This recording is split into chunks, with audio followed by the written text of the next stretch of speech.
तीसरी जीत मान ली पक्की। लोकसभा चुनाव में जीत की हैट्रिक लगाएंगे मोदी।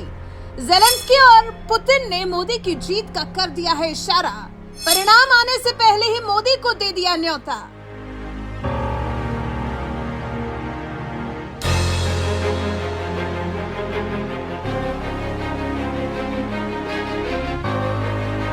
प्रधानमंत्री नरेंद्र मोदी विश्व के शांति दूत के तौर पर काम करते हैं। वो विश्व में कहीं भी हलचल मची हो उसे शांत करने का प्रयास करते हैं। उसके लिए तत्पर तैयार रहते हैं। दूसरे देशों से बात करते हैं। अपने बस में जो कुछ भी बन पड़ता है विश्व में शांति स्थापित करने के लिए वो करते जरूर हैं। शायद उनकी यही छवि है जो उन्हें अन्य देशों के राष्ट्राध्यक्षों से काफी अलग और खास बनाती है। पीएम नरेंद्र मोदी ने बुधवार को रूसी राष्ट्रपति व्लादिमीर पुतिन और यूक्रेनी राष्ट्रपति ज़ेलेंस्की से फोन पर बात की।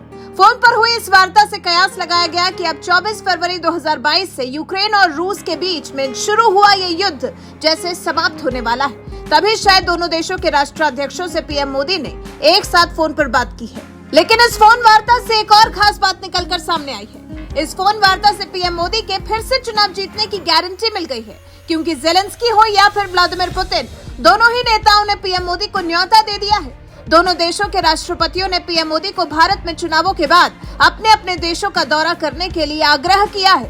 इसका मतलब तो यही निकाला जा सकता है कि इन दोनों राष्ट्राध्यक्षों को भरोसा है कि अगले सत्र में भी पीएम मोदी ही देश की सत्ता संभालने जा रहे हैं। ये निमंत्रण निश्चित रूप से पीएम मोदी के तीसरे कार्यकाल के लिए आशावाद और शांति निर्माता की भूमिका को दिखाता है। भारत में लोकसभा चुनावों की तारीखों का ऐलान हो चुका है। अप्रैल में भारत में चुनाव शुरू हो जाएंगे, जिनके परिणाम 4 जून को घोषित किए जाएंगे। उससे पहले ही यूक्रेनी राष्ट्रपति और रूसी राष्ट्रपति ने पीएम मोदी को न्योता भेजकर सबको हैरान कर दिया है। जैसे इन दोनों ही दिग्गजों ने पीएम मोदी के फिर से सत्ता में आने को पक्का मान लिया है। इस न्योते से साफ है कि इन दोनों को कहीं न कहीं आभास है कि नरेंद्र मोदी ही फिर भारत के प्रधानमंत्री बनेंगे। पीएम मोदी ने भी कुछ दिन पहले एक सभा में दूसरे देशों से आ रहे न्योतों पर टिप्पणी की थी। पीएम मोदी ने कहा था कि उन्हें भी भरोसा है कि फिर हमारी सरकार बन रही है। एक पार्टी सम्मेलन में बीजेपी के हजारों प्रतिनिधियों को संबोधित करते हुए पीएम मोदी ने कहा था कि जुलाई, अगस्त और सितंबर में कई विदेशी नेताओं ने उन्हें आमंत्रित किया है। इससे पता चलता है कि ये देश भी जानते हैं कि आएगा तो मोदी ही। आप जानकर के हैरान होंगे, अभी तो चुनाव बाकी है, लेकिन मेरे पास जुलाई, अगस्त, सितंबर के डेट पड़े हुए निमंत्रण दे करके। इसका अर्थ क्या है?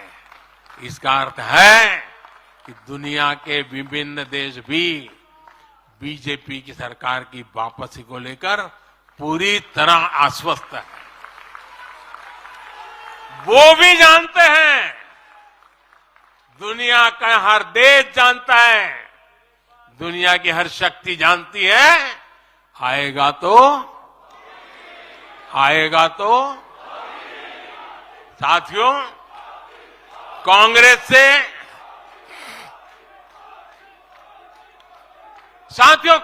से देश को बचाना,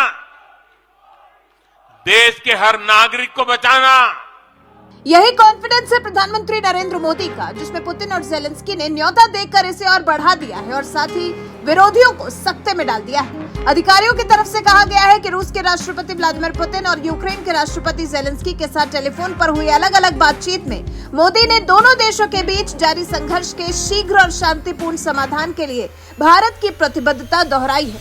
दोनों नेताओं ने कहा है कि वो भारतीय प्रधानमंत्री को पीस मेकर के रूप में देखते हैं। पुतिन और ज़ेलेंस्की दोनों ने मोदी को भारत में चुनाव खत्म होने के बाद अपने देशों की यात्रा करने का न्योता दिया है। वहीं साथ ही आपको ये भी जानकारी देते चले कि रूस और यूक्रेन के बीच लगातार सामंजस्य बनाने की रणनीति पर भारत आगे बढ़ रहा है।